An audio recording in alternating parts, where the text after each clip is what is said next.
ओम शांति। आज 27 मार्च की साकार मुरली के महावाक्य हैं कि बाप की याद बच्चों को यथार्थ नहीं रहती है। इसका मुख्य कारण भी बाबा ने कहा है कि साकार में आते आते भूल गए हैं कि हम आत्मा निराकार है और हमारा बाप भी निराकार है।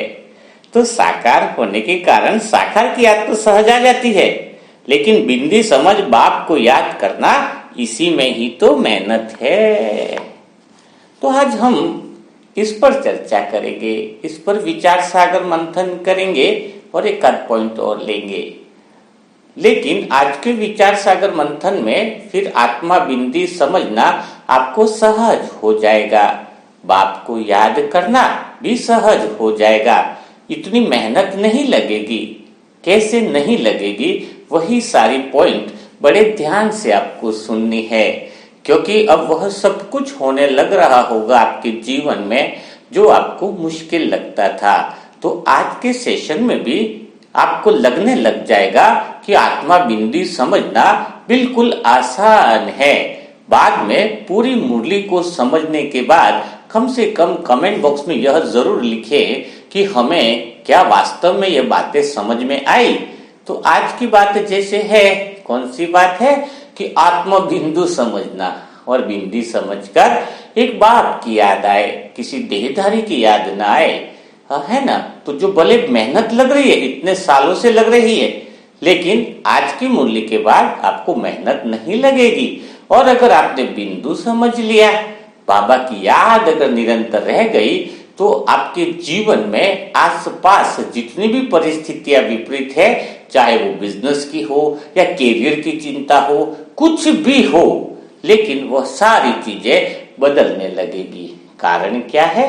ब्रह्मा बाप के साथ कोई भी आत्मा आसपास की कभी दुखी नहीं मिलती थी। क्यों नहीं मिलती थी? क्योंकि वो पावर ब्रह्मा बाबा के पास आ चुका था। तो वही पावर क्या आप लेने के लिए तैयार हो? वही सारी चीजें आपके अंदर घटने लगेगी अगर इस मुरली को ध्यान से सुनते हो। तो बात यहाँ पर आ रही है आत्मा समझने की, देह को भूलने की। ऊपर भी बाबा यही कह रहे हैं कि बाबा आया है खिवैया बनकर तुम्हारी नाव को पार लगाने के लिए। तो सभी आत्माएं इतने साल से प्रैक्टिस कर रही है, मैं आत्मा हूं, मैं आत्मा हूं। एक बाबा, दूसरा न कोई कल भी था, है ना। कल भी बाबा ने क्या कहा था कि एक बाप दूसरा न कोई। वही पॉइंट आज बाबा रिपीट भी कर रहा है, अगर देखा जाए कि बिंदु समझकर निरंतर बाप को याद करना है। तो बाबा को निरंतर याद करने के लिए या बिंदु समझने के लिए आपको देह और देह की बातों को भूलना होगा। ये बात तो पक्की हो गई, है ना। लेकिन कोई देह और देह की बातों को भूले क्यों? एक्चुअल में आत्मा बिंदु का अनुभव भी नहीं हुआ है, और वो अनुभव अगर आपको होने लग जाए तो फिर क्या होगा? वो बातें छोड़नी नहीं पड़ेगी, स्वतः ही छूट जाएगी। जैसे अगर किसी इंसान के पास साइकिल है और उसको बोले कि तू साइकिल छोड़ दे, तो बोलेगा साइकिल छोड़ दूं तो करूं क्या, जाऊं कैसे? लेकिन अगर उसको मोटरसाइकिल दे दे तो वो साइकिल स्वतः ही छोड़ देता है, यानी उसको छोड़ने की कोई मेहनत नहीं पड़ती है। तो आज हम वही बात करेंगे कि आज आपको मेहनत, बाबा ने कहा ना मेहनत करनी पड़ती है, लेकिन बाबा आज वही विधि बताना चाहें कि मेरे लाडले बच्चे, ऊंचे ऊंचे भगवान के बच्चे इतनी मेहनत क्यों करें। तो आज हम मोहब्बत से उस स्थिति को पाने का अभ्यास करेंगे। तो अभी तक आप आत्माओं के सामने कुछ चीजें आती हैं। क्या आती हैं कि गर्भ परिस्थितियां हैं, लौकिक में सारी बातें हैं, सत्य को भी जानते हो, इसको छोड़ना है, ये करना। फिर अंदर से प्रश्न आ ही जाते हैं। क्या प्रश्न आ जाते हैं कि आगे क्या होगा, है ना, फ्यूचर्स क्या होगा, आगे ये सारे संबंध है, बच्चों का क्या होगा, भाई का क्या होगा। कितनी भी सारी आप बातें सुन लो, लेकिन वह सारी बातें आपके आसपास आ जाती है। आती है ना, वो जिम्मेदारियों का बोझ की भी बातें आती है। चाहे अंदर से कितना भी कह देते हो कि बाबा जिम्मेदारी है, जिम्मेदारियां बाबा को दे दी है, लेकिन फिर भी सत्य बात तो यही है कि वो बातें आपके पास आ ही जाती है और वह बातें आपको देहभान के अंदर खींच के ले आती है। बहुत कई आत्माएं ऐसा भी सोचती है कि आज अगर सब कुछ मेरे आसपास सही हो और सही तरीके से अगर चल रहा हो तो मैं बाबा को खूब प्यार से याद करूं, बहुत अच्छे से याद करूं। तो एक बात और पक्की मान लो, ऐसी गलतफहमी मत बैठाओ कि मेरे आसपास तो ऐसा ही होना है, बिगड़ना ही है। नहीं, अगर आप बदल गए तो आपके आसपास की स्थितियां बदल जाएंगी, यह 100% है। आपके आसपास वाले लोग आप कभी भी दुखी रह ही नहीं सकते। जब आप मास्टर सुख का सागर हो, मास्टर शांति का सागर हो, मास्टर आनंद के सागर हो, तो आपके लौकिक वाली आत्माएं हो चाहे दूर वाली आत्माएं हो, वो भला दुखी कैसे रह सकती है। तो आज आपको क्या करना है, ऐसी क्या प्रैक्टिस करनी है, ऐसा क्या अभ्यास करना है कि वो उस बिंदु स्थिति को पालो, स्वयं को आप समझ जाओ। जैसे ब्रह्मा बाबा उन सब की स्थितियां थी। तो इतना मुश्किल नहीं है, बहुत आसान है। बस करना क्या होगा कि ध्यान से मुरली को समझना होगा। मैं आत्मा जो शब्द बोलूं उन शब्दों के साथ साथ आपको अनुभव करना होगा, बहुत सही तरीके के साथ। तो अभी देह को छोड़कर आत्मा की अवस्था में हमें पहुंचना है, देहभान से परे जाना है। तो देहभान की नाव से उड़कर हमें आत्मा की नाव पे जाना है। ठीक है ना, यहां तक क्लियर हो गया। कहां पे जाना है? देहभान की नाव को छोड़कर आत्मा की नाव में जाने का अर्थ बड़ा समझना, संसार को छोड़ के नहीं जाना आत्मा की नाव, यानी अपनी अंदर की स्थिति आत्मिक हो जाए तो संसार की जो नाव है वो आसपास चलती रहेगी। हाँ, उसमें आसपास के लोग भी बड़े खुश रहेंगे, बड़े आनंद रहेंगे। खाली आप सेंटर की नाव में आपको बैठना है। अब प्रश्न यहाँ उत्पन्न होता है कि सेंटर की नाव होती क्या है, सेंटर बिंदु क्या होता है, मुझे केंद्र बिंदु में कैसे रहना है, मैं आत्मिक स्थिति में कैसे रहूं, वही तो बात हो रही है। तो उसको हम कैसे करेंगे? तो यहाँ पर यह अभ्यास आपको करना है। तो वह अभ्यास अगर आप पूरा दिन करते हो तो आपको लगेगा यह तो बड़ा आसान है। तो केंद्र बिंदु में आत्मा पे पहुंचना है, तो वहां पर केंद्र बिंदु होता क्या है, उस बात को आपको समझना होगा। देह में क्या हो रहा है? सबसे पहले हम आवाज करते हैं, बातें करते हैं लोगों के साथ। लेकिन आपने कभी सुना है कि अगर यहाँ पर अंतरिक्ष में चले जाए तो आवाज भी नहीं कर सकते, क्योंकि आवाज तब होती है जब किसी से टकराती है। ठीक है, तो यहाँ पर हम बातें कर रहे हैं, देहभान में एक दूसरे से संबंध बना रहे हैं। सेंटर में स्थिति क्या है? सेंटर यानी आत्मिक स्थिति क्या है?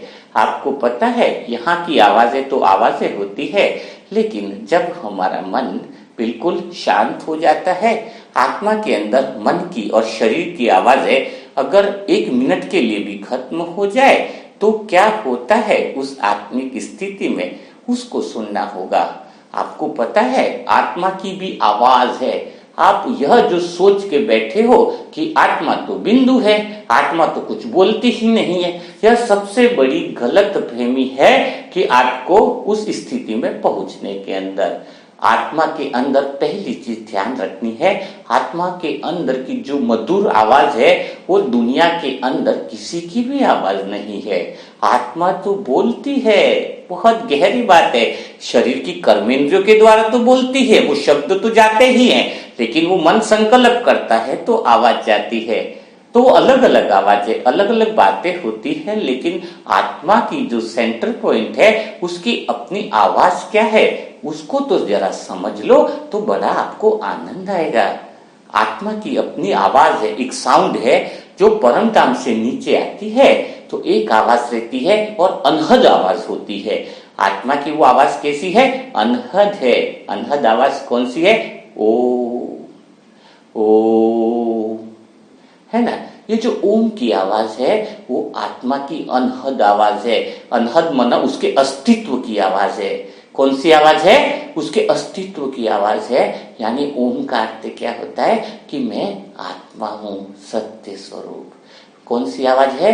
कि मैं आत्मा हूं, सत्य स्वरूप। यह आत्मा की अपनी आवाज है, लेकिन आपको आवाज और शब्दों में फर्क समझना होगा। यहाँ पर हम जो बातें करते हैं ना, वो है शब्द। शब्द यानी बातचीत का आधार, समझ रहे हो? वो जो आत्मा की आवाज है ना, उसको शब्द नहीं कहेंगे, उसको कहेंगे मधुर संगीत, मधुर ध्वनि, इतना रस देने वाली साउंड, इतना परम आनंद की आवाज जो उस संगीत के अंदर मगन हो जाए, सेंटर पॉइंट में मगन हो जाए, वो उसी का रस उसको आने लगता है। आत्मा के सातों गुणों का रस, सुख, शांति, आनंद, प्रेम, शक्ति, शांति, ये जो है ना सातों गुणों का रस इस एक अनहद आवाज में समाया हुआ है। और वो अनहद आवाज जो है ना, वो आत्मा की स्वयं की है, यानी अपने खुद की आवाज है वो। लेकिन हमें करना क्या होता है, हम जब देह की दुनिया को भूलना चाहते हैं, देह से देह की जो संसार की जो कामनाएं हैं, संसार की जो इच्छाएं हैं, देह की नाव में हम घूमते रहते हैं, देह की आवाजों में हम घूमते रहते हैं और हम कहीं पहुंच नहीं पाते हैं। देह की नाव वहीं पर घूमती रहती है और मन भी विचार ही करता रहता है क्या, कि मैं आत्मा हूं, मैं आत्मा। मुख से भी तुम रटते रहते हो मैं आत्मा हूं, मैं आत्मा हूं। क्या सत्युग में कोई रटता है मैं आत्मा हूं, मैं आत्मा हूं? जरा पूछो तो सही अपने आप से, तुम्हें लगता है कि अगर मैंने मन से नहीं बोला मैं आत्मा हूं, मुख से नहीं बोला मैं आत्मा हूं, तो मैं स्वयं को भूल जाऊंगी? यह सबसे बड़ी गलतफहमी है आपके अंदर। यह तो खाली आपको ज्ञान बताने के लिए बताया गया है कि आप आत्मा हो, सूचना दी गई है, रियलाइजेशन अभी तक तुम करते नहीं हो। तो कैसे रियलाइजेशन होगा? रियलाइजेशन करने का तरीका ही तो बड़ा आसान है। जैसे मैं आत्मा खुद करती हूँ, वही अभ्यास आपको बता रही हूँ। मैं घंटों घंटों 10-10 घंटा भी बोलूं तो बैठ जाती हूँ। ईमानदारी से बताऊं कारण क्या है? क्योंकि मैंने क्या अभ्यास किया? एक ही अभ्यास किया कि मुझे इस देह की जो भी चीजें चल रही है, रिश्तेदारी, उससे न तो मुझे छोड़ना है न मुझे पाना है। बस एक ही बात है, इनके बीच में रहते हुए उनको खुशियां और आनंद और प्रेम देना है।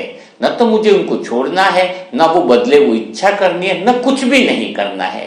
क्यों? क्योंकि वो नहीं बदले आसपास वाले मेरे लोग, लेकिन वो दुखी हैं तो कम से कम मेरे पास आकर के आधा घंटा बैठेंगे तो सुखी हो जाएंगे। फिर जाके अपने कर्मों से दुखी होंगे तो होने दो, लेकिन जब जब भी वो मेरे पास आएंगे वो सुखी हो जाएंगे। जब जब भी मुझ आत्मा की संगत में रहेंगे वो आनंद से भरपूर हो जाएंगे। जब जब भी वो मुझ आत्मा के पास आने का प्रयास करेंगे उनके दुख दर्द खत्म हो जाएंगे। इतना तो आत्मविश्वास आ गया ना, तो उनको बदले न बदले मतलब नहीं है। वो धीरे धीरे जब उस सुख और शांति का आनंद का रस आसपास में लेने लगेंगे अपने से, तो वो लोग बहुत आनंद में आ जाएंगे। आप अपने घर परिवार वालों को क्या चाहते हो? वो सुखी रहें, वो आनंद में रहें। वो सदा तो सुखी नहीं हो सकते। कारण क्या है? क्योंकि वो निरंतर तो बदल नहीं सकते, लेकिन इतनी तो जरूर गारंटी है कि वो आपके संग और रंग में जैसे ही आएंगे तो वो बिल्कुल शांति का अनुभव करेंगे। हम तो पूर्वज आत्मा है ना, तो चलो अभ्यास की शुरुआत करते हैं कि कैसे करना है। आपको कुछ छोड़ना नहीं है। जैसे कि अगर 5वीं मंजिल पर आप खड़े हो और आपके हाथ में पत्थर है, अब आपको कह रहे कि मैं पत्थर मुझे नीचे फेंकना है, रोड पे फेंकना है, क्या करूं? तो क्या करना होगा? आपको हाथ की पकड़ को ढीला छोड़ना होगा। फिर मेहनत नहीं करनी है पत्थर छोड़ने की, वह तो स्वतः ही छूट जाएगा। कुछ मेहनत नहीं है, प्रकृति अपना काम करेगी। तुम्हें खाली एक ही काम करना है, शरीर की आवाजों को पकड़ को ढीला करना है। देह की जो वासना है, देह की विषय वासना है, जो संसार की कामनाएं है, तुम्हें संसार की इच्छाएं हैं, उसको हाथ से थोड़ा सा ढीला करो। क्यों ढीला करना है? तुम्हें अपने स्वयं की आवाज को सुनना है, स्वयं की आत्मा की अनहद आवाज को सुनना है।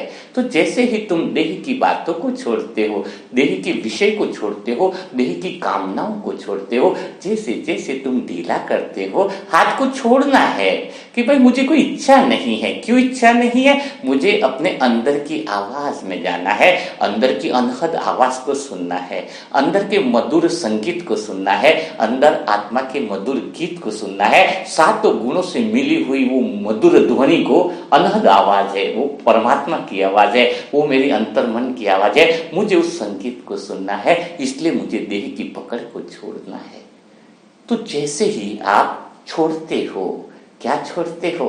देह के बंधन, देह के जो भी बातें हैं उस विषय वासना को छोड़कर देह की नाव से अंतर्मन की यात्रा के लिए निर्णय लेते हो, तो अंतर्मन में जैसे आगे बढ़ते हो तो मन आता है। मन को भी एक ही बात समझाते हैं कि तूने बहुत बड़बड़ कर ली। तू बोलता है मुझे योग लगाना है, तू बोलता है मुझे आत्मा समझना है, तू बोलता है मुझे ये करना है, सब कुछ छोड़ दे। अब तो एक ही बात होगी कि मैं आत्मा हूँ, मैं अंदर स्वतः मेरा सत्य जो स्वरूप है मैं उसकी आवाज को सुनूं।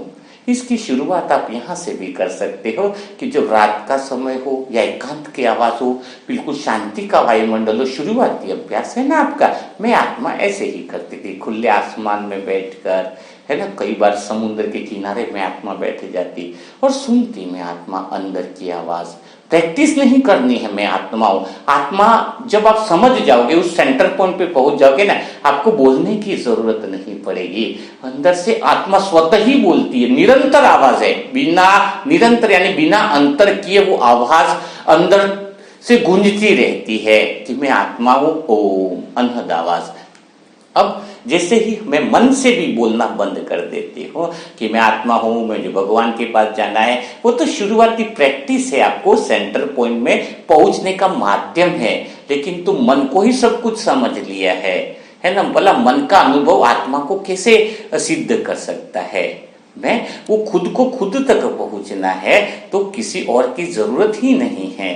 तो जैसे ही आप मन को भी कहते हो तू भी समा जा मेरे अंदर, वही तो साक्षी अवस्था है। यानी मन के विचार भी उस अनहद आवाज में मर्ज हो जाए, समा जाए। मन के अंदर के अनहद विचार जो है, जो संकल्प है, वो भी आत्मा में समा जाए। क्योंकि मन की आवाज अनहद आवाज नहीं है, क्योंकि मन तो देख भान के आता, अंदर आता है, किसी चीजों के संबंध संपर्क में आता है तो उसकी आवाज अलग होती है। तो जैसे जैसे आप साइलेंस का अनुभव करोगे, शांति के अंदर जाओगे, गहराई से अंतर्मन की यात्रा करोगे। अंतर्मन की यात्रा में ये बात ध्यान रखना कि मुझे स्वयं की आवाज सुननी है, यह मेरा लक्ष्य है। स्वयं की मेरा अनहद मधुर संगीत है, वही मेरा रस है, वही मेरा अतीन्द्रिय सुख है। और उस रस को अगर एक बार अनुभव कर लिया ना, तो ये देह को छोड़ना, देह के संबंधों में नहीं फंसना, विषय वासनाओं में नहीं फंसना, जो देह भार में जो डर लग रहा है, निर्भयता नहीं आ रही है, मेरे लौकिक भाइयों का क्या होगा, लौकिक रिश्तेदारों का क्या होगा, वो सारे प्रश्न के उत्तर कुछ करने नहीं पड़ेंगे। उस रस को अगर अनुभव कर लिया तो सारे संसार में आसपास वाली आत्माएं भी उसी रस में लगन में मगन होने लगेगी। आपको शब्द भी लेने की जरूरत नहीं पड़ेगी कि तुम भगवान के ज्ञान में समझ लो, तुम भगवान के प्रेम में डूब जाओ। कुछ बोलने की जरूरत नहीं पड़ेगी, तुम्हारे नयन ही आईना बन जाएंगे, तुम्हारे नयन ही आईना बन जाएंगे। कैसे बन जाएंगे कि मैं आत्मा कैसी हो, अंदर से आवाज आएगी कि मैं आत्मा हूं। ओम, आपको रटने में मेहनत लगेगी, बोलने में मेहनत लगेगी, वो शब्द है, वो ध्वनि है, वो आवाज नहीं है। इस बात को बहुत अच्छे से पकड़ना, वो शब्द भी नहीं है, वो मीठा मधुर संगीत है। ऐसा संगीत है कि फिर ऐसा रस आने लगेगा अंदर कि बस फिर आपको आत्मा समझने की मेहनत नहीं करनी पड़ेगी, क्योंकि अंदर से स्वतः ही वो आवाज आती है। सत्युग और त्रेतायुग में कोई कहता है कि तुम आत्मा हो, मैं आत्मा हूं, क्यों नहीं कहता है? क्योंकि वो सत्य स्वरूप में है। और आत्मा क्या कुछ बोलती नहीं है उसमें? अरे मन और बुद्धि संस्कार को याद दिलाती है हर पल हर सेकंड मन जो है वो आत्मा की आवाज को सुनता है। कौन सी? कि मैं आत्मा हूं। ओम, है ना, ओम की ध्वनि का अर्थ है कि सबसे पहला, इसलिए कहते हैं आत्मा का जो मैं है वो मैं आत्मा हूं। ये सदा निरंतर स्मृति नहीं रखनी पड़ती है, वो आवाज, वो धुन सारे संसार में, सत्युग में भी गूंजती रहती है, आसपास में भी गूंजती रहती है, प्रकृति में वो मधुर संगीत जो है वो गूंजता रहता है। इसलिए याद नहीं करना पड़ता है कि मैं आत्मा हूं।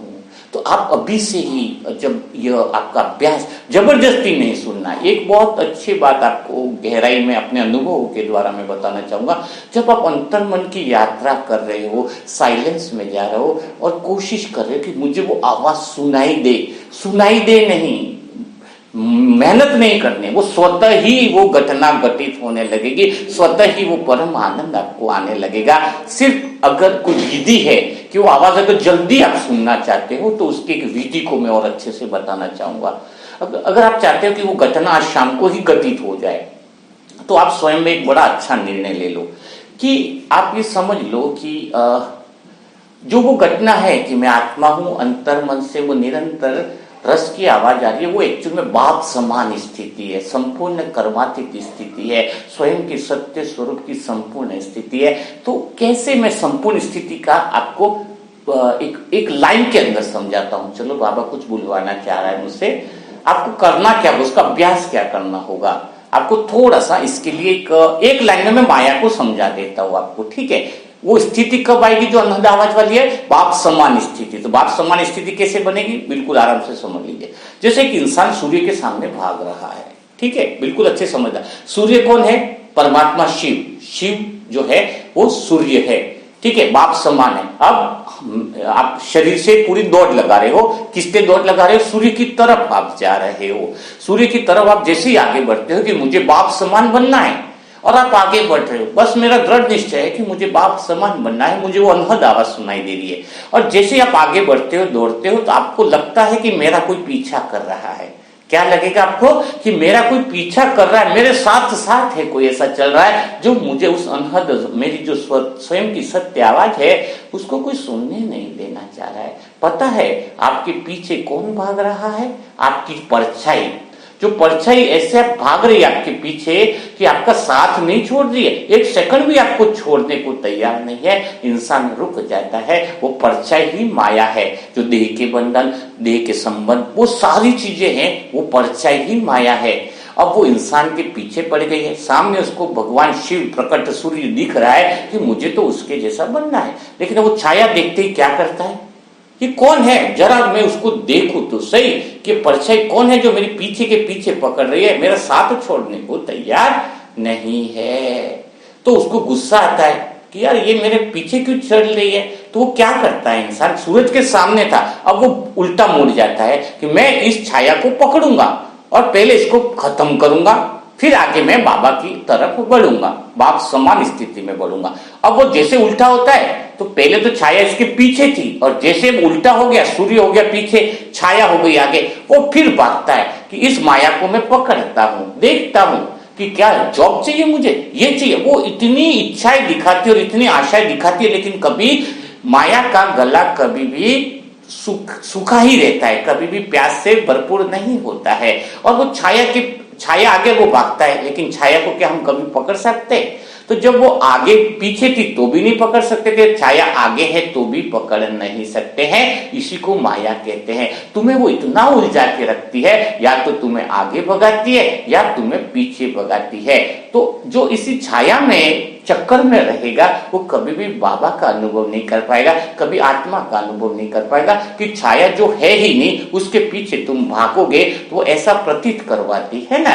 तो न तो हम माया को पकड़ पाएंगे, न माया को छू पाएंगे, क्योंकि एक्चुअल में वो है ही नहीं। वो सिर्फ हमें भ्रम पैदा कर रही है कि अगर मैंने ऐसा नहीं किया तो मेरी इज्जत जाएगी, ऐसा नहीं किया तो वैसा होगा, ऐसे विचार जो है वो छाया करवाती है।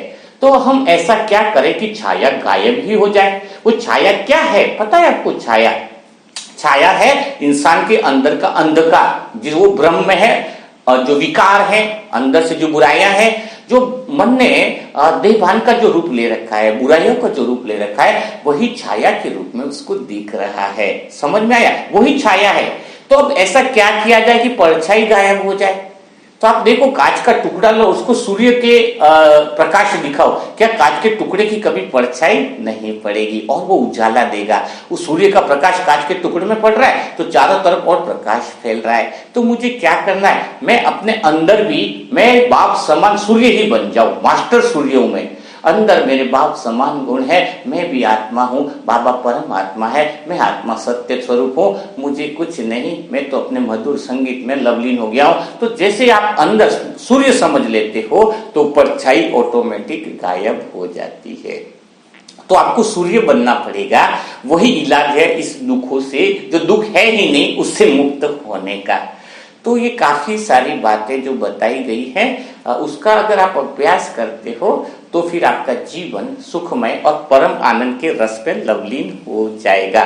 लेकिन देह की नाव से तो आपको उतरना ही पड़ेगा, क्योंकि देह की नाव ऐसी है जो कामनाएं, वासनाएं, विषय वासनाएं जो ये पूरा करना है वो पूरा करना है, अगर उस खूंटे में मन बंधा हुआ है तो आप आत्मा की अनहद आवाज को कभी नहीं सुन पाओगे। क्योंकि लेकिन एक बात और ध्यान रखना, इसी देह के संबंधों में अगर आप उलझे रहे तो आप कभी भी मतलब शांत नहीं रह पाओगे, सदा बेचैन रहोगे। अंदर से आवाज तो आती रहेगी, हमेशा आती है ना अंदर से आवाज कि ये घर मेरा घर नहीं है, जिस राह पे मैं चल रहा हूँ, जिस डगर पे चल रहा हूँ वो डगर मेरी नहीं है, मैं फालतू परछाई के पीछे भाग रहा हूँ, है ना। तो यह जो चीजें हो रही है ना आपके साथ, क्योंकि आप सेंटर पॉइंट में पहुंचना चाहते हो, अंदर से आत्मा की आवाज आ रही है, वो कहती है कि मैं क्या हूं, मेरी आवाज को सुनो, है ना। अंदर जो धूल लगी है देह भान की, उसको आपको हटाना होगा, स्वतः ही वो हटने लगेगी जब आपकी अंतर मन की यात्रा चालू होगी। ऑटोमेटिक जैसे यात्रा करना चालू करोगे तो ईंट जैसे, पत्थर जैसे छोड़ा, वैसे ही सारी चीजें आपकी स्वतः ही क्या होंगी, स्वतः ही सारी चीजें आपकी क्या होंगी, छूटती जाएंगी, है ना। क्योंकि संसार के अंदर देहबान से मुक्त होना मतलब क्या है कि कोई कर्म करते हैं ना तो उसकी आशा रखी बाय चांस, है ना, कि जैसे मैं ये कर्म करो तो मुझे फल मिलने वाला है, ये मेहनत करी 20 लाख मिलने वाला है, तो 20 लाख मिलेगा 2 महीने बाद, तो आप वो कर्म बंधन में फंस गए। समझ में? देहबान का अर्थ क्या है, मन तो फंसा हुआ 3 महीने के लिए बाउंडेशन में फंस गया, अब मन परमात्मा के पास कैसे जाएगा। हाँ, तो आप निष्काम कर्म का अर्थ क्या है कि जो मैंने कर्म किया मुझे कोई आशा ही नहीं है, तो ऑटोमेटिकली उस फल की भी मुझे चिंता नहीं है, भगवान जो कराएगा वो कर देगा। तो भगवान के प्रति थोड़ी अगर समर्पण की भावना है तो आत्मा की आवाज बहुत अच्छे से आपको सुनाई देगी। अच्छा, समर्पण मन अर्थ क्या हुआ, इसको भी थोड़ा क्लियर करते हैं। आप कहते हो कि मैं भगवान तेरे को दिल दे दिया, क्या कहा, ये दिल आज से भगवान तेरा है, तेरी याद में ही रहेगा। तो भगवान इतना वो नहीं है कि बुद्धू नहीं है, भगवान क्या करेगा। एक मैनेजर के पास भी जब तुम जाते हो कि मुझे इस प्रॉपर्टी पे लोन लेना है, मैनेजर चेक करता है ये प्रॉपर्टी तो पहले ही इस पे तुमने 5 लोगों को लोन दिया हुआ है, ले लिया हुआ है, तो तुम्हारी प्रॉपर्टी पहले तुम्हारी है ही नहीं, तो मैं लोन कैसे दूं। तो जैसे ही तुम भगवान को कहते हैं ये दिल तो तुम्हारे लिए समर्पित है, भगवान कहता है मुझे मूर्ख बनाता है, ये दिल तो तूने लौकिक में माँ बच्चे भाई बीवी हिवी दुनिया में सबको दिया हुआ है, तेरा दिल तो पहले से ही बिका हुआ है, इस बिके हुए दिल को क्या मैं आचार बनाऊंगा। समर्पण का अर्थ क्या हुआ कि मैं ऐसा दिल लेके जाऊं भगवान के पास कि भगवान इस दिल को चेक करो, इस दिल में बहुत अच्छे से चेक करो कि इस दिल में कोई और है ही नहीं, ये मेरा दिल है। अपने आप को पूछो भगवान के सामने कैसा दिल देना है। आप सोच रहे मैं घर वालों को भी समर्पित रहूं, दुनिया वालों के लिए भी अच्छा बना रहूं, उसके सामने भी अच्छा रहूं, और फिर भगवान के लिए भी मूर्ख बनाओ कि मैं भगवान तेरे लिए भी समर्पित हो जाऊं, तो फिर तो तुम्हारे अंदर दुनिया की आवाजें आएंगी, आत्मा की जो ओरिजिनल साउंड है वो आप सुनने से वंचित हो जाओगे और जीवन ऐसे ही निकल जाएगा। तो दिल में दो भगवान को, तो पहले चेक करो ये क्या मेरा ही तो है कि नहीं, कि मैंने गिरवी तो नहीं रखा है आसपास में। अगर आपने वो दिल गिरवी रखा हुआ है, अच्छे से चिंतन से चेक करो, तो सच्चा दिल होगा तो भगवान के काम आएगा ना। अब तुम्हारा दिल है तो भगवान लेगा ना, उसके पास समर्पण तुम्हारा है ही नहीं तो समर्पण क्या करेंगे। तुम मंदिर में भी झुक रहे हो, भगवान के सामने भी झुक रहे हो, दुनिया के सामने भी झुक रहे हो, वो झुकना कहाँ हुआ।